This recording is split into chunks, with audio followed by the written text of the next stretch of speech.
YTPC. Padre coming to you via the virtual airwaves of YouTube saying, hey there, YTPCers. How the heck are you?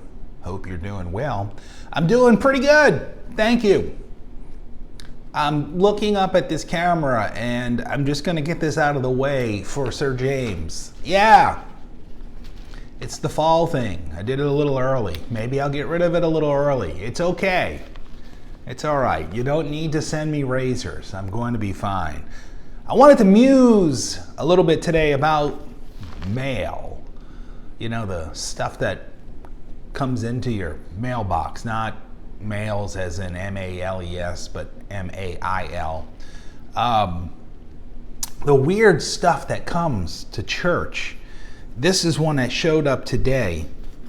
You gotta look at this and realize just how official that looks, right?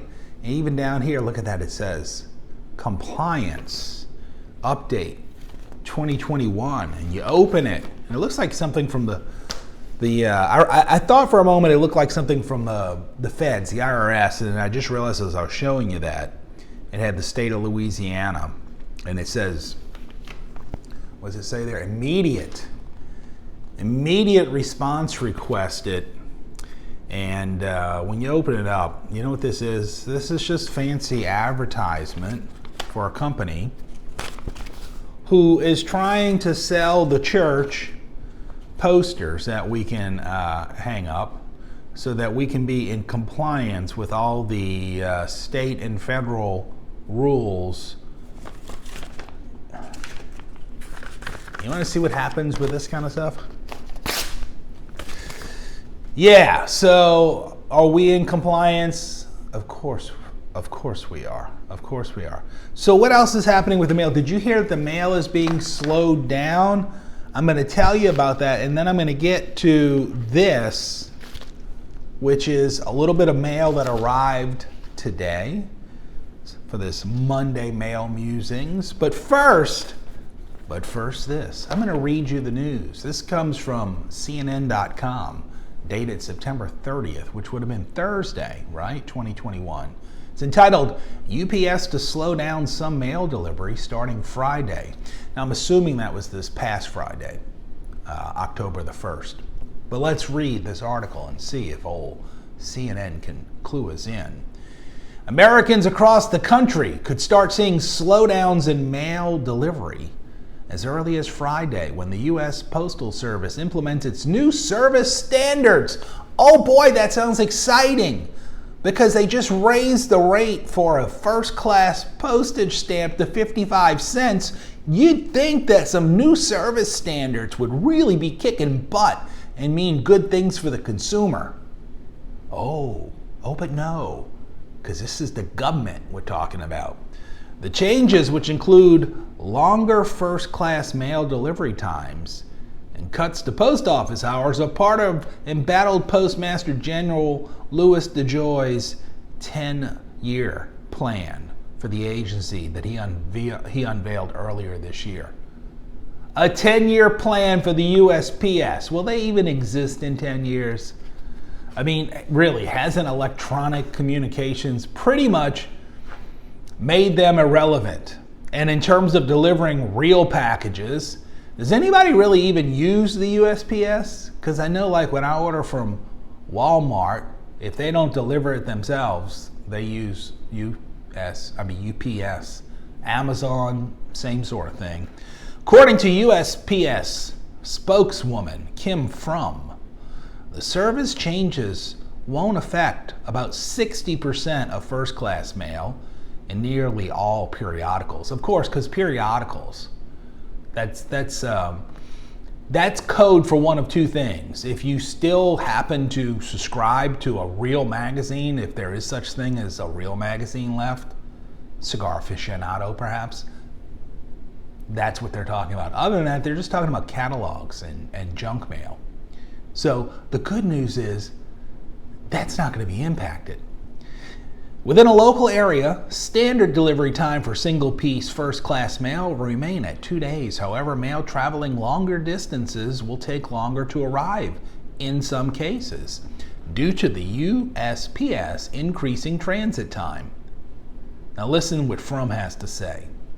These changes would position us to leverage more cost-effective means to transport first-class packages via ground rather than using costly air transportation, which is also less reliable due to weather, flight traffic, availability constraints, competition for space, and the added handoffs involved. I'm not going to go on and read any more of this. It's the government. Now, also involved in that, you need to realize that to get mail from point A to point B is a transportation issue. There are right now serious issues with transportation around the globe. In fact, just today, I was at a local, I'll say the name, it's actually a national chain if I'm not mistaken, Total Wine, right? Which is kind of an adult toy store for folks who like alcohol. I was buying a gift, it's not for me. Anyway, the guy who helped me out after the storm, he literally, he's my neighbor. He put a blue tarp on my roof after Hurricane Ida. You know why? Because FEMA has yet to call me and say that they're going to do that. It's only been a month.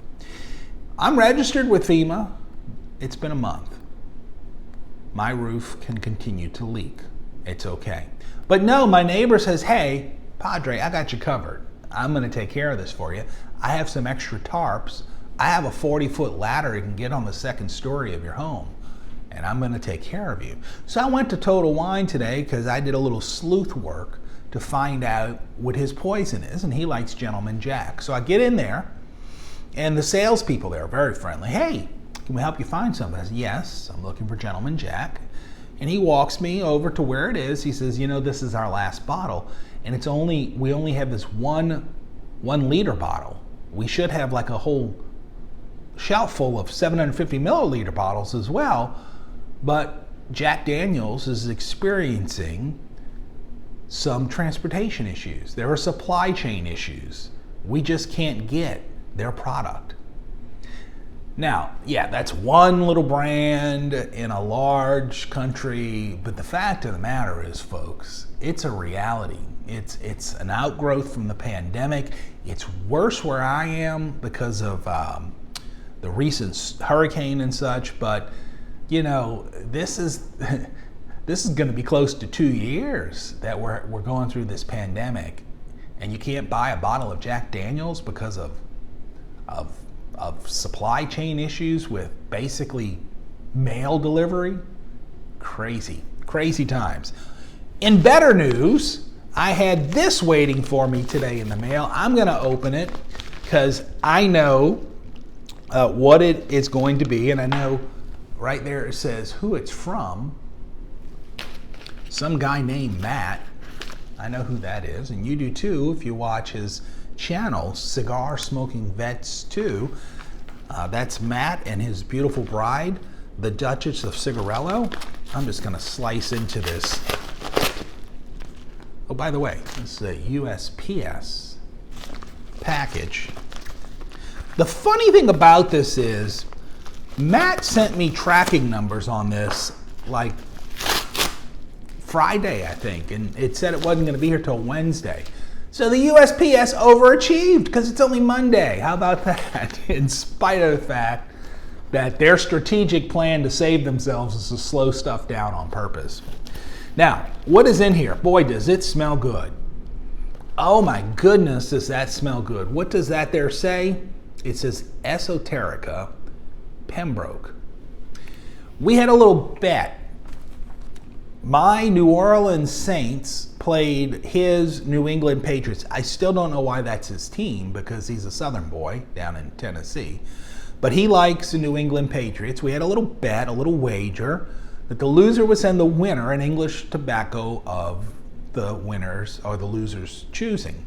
And my Saints beat his Patriots. Now, yesterday the Saints actually handed the Giants their first win of the season. So my team's a little inconsistent. But at any rate, He's a good sport, and he says this: congratulations, you won. Fair and square, Matt. That's his bro note to me on this wonderful, oh my goodness, that smells so good. Now, for those who don't know, Pembroke is made by Esoterica. Esoterica of the ever-famous Penzance, right? The alleged unicorn blend, which I still say to this day.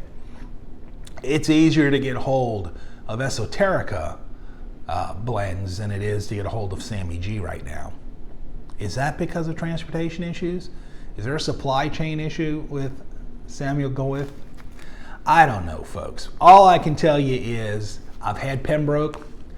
I've also had Margate. And these, Margate and Pembroke, are actually the exact same blend with one addition, and that is that this here Pembroke has a topping to it. It's a cognac topping. It's a little bit of a boozy topping that they put to it that already takes a very good English blend and just makes it better. And you want to know something else? I mean, I know Penzance is more of what you might call a Balkan style English blend. I would put Pembroke and Margate ahead of Penzance. And in fact, anybody who's watched me for a while knows that top of the list for me from Esoterica would be And Soda Bed. Just a wonderful, wonderful blend. But there is no doubt that Esoterica uses some of the finest leaf available. They produce a high quality pipe experience. And to Matt, Cigar Smoking Vets 2, I want to say thank you for this. That was a fun little wager. And I'm happy my Saints won, and I'm happy that you shared this. Gosh, this feels like a lot. I don't know how much is in here. This is probably a good 3-4 ounces easily.